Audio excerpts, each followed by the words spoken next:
Hello and welcome. I am a Hotel AI expert, and I'm thrilled to be guiding you today. To all the students of Europe Hotel School, a very warm welcome to your online learning journey.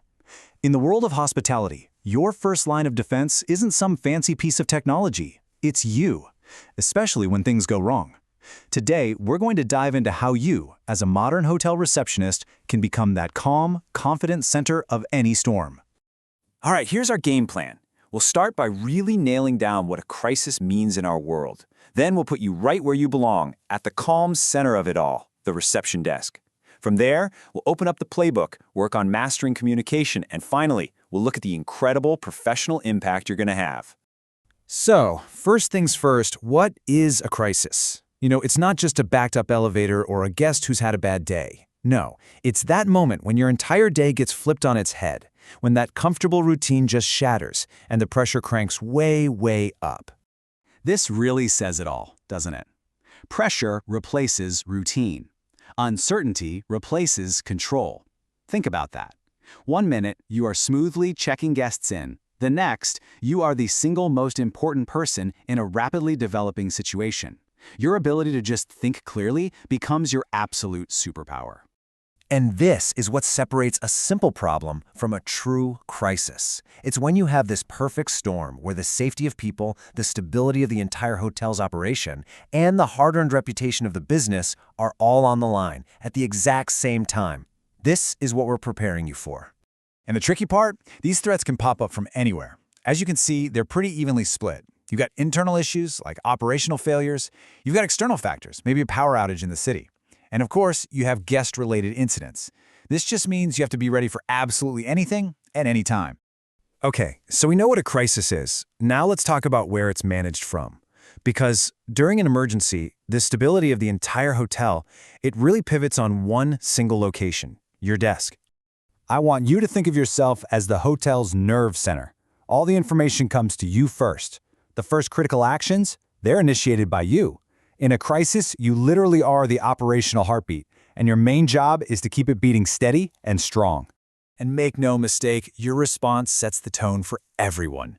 Panic just creates more panic. It's contagious. But composure?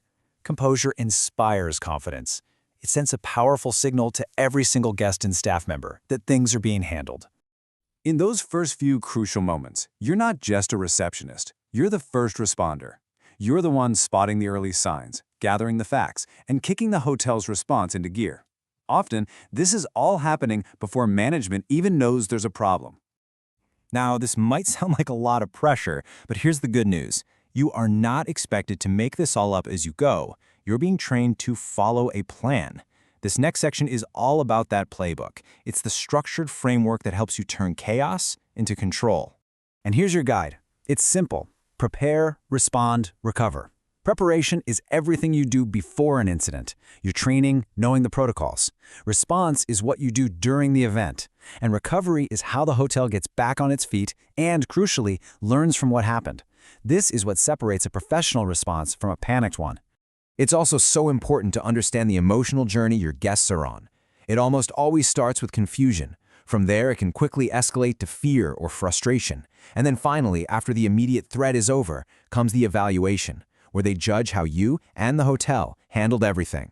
Your job is to guide them through each stage with empathy and clear, calm information. So, how do you guide guests through that emotional roller coaster? Well, it really hinges on one thing above all else: communication. It is your single most powerful tool for managing the situation and bringing that tension level way, way down. Building trust through communication comes down to these 3 pillars. And notice, it's not just about your words. It's your tone of voice, your body language. A calm voice, clear instructions, and confident posture, they all send the exact same message. This is under control. And let's be real. Every guest has a smartphone. This means that every crisis is now a potential social media story ready to go viral in minutes. Your professional, calm response isn't just for the people right there in the lobby. It's potentially for the whole world. It is absolutely essential for protecting the hotel's reputation online. Okay, so for our final section, let's just zoom out for a minute. How do your actions in these high-stakes moments affect the hotel's future and, just as important, your own career? I mean, the stakes really couldn't be clearer. Look at this. Handle a crisis well, and guests actually feel safe and cared for. You can build incredible loyalty out of a bad situation. But handle it poorly, and that trust is shattered, which leads to negative reviews and serious long-term damage. Your actions can define a guest's entire perception of the brand. And this is what leadership looks like when it really counts. It's not about your job title. It's about setting the tone. Your composure creates a ripple effect of calm. When you are confident and you are in control, you give everyone else around you permission to feel the same way. So, I'll leave you with this question to think about. When that routine breaks and the pressure hits, how will you respond? The answer to that question will define not only the outcome of that moment, but the kind of hospitality professional you become. As you continue your studies, carry this with you. Your preparation begins now, and we look forward to supporting your professional growth.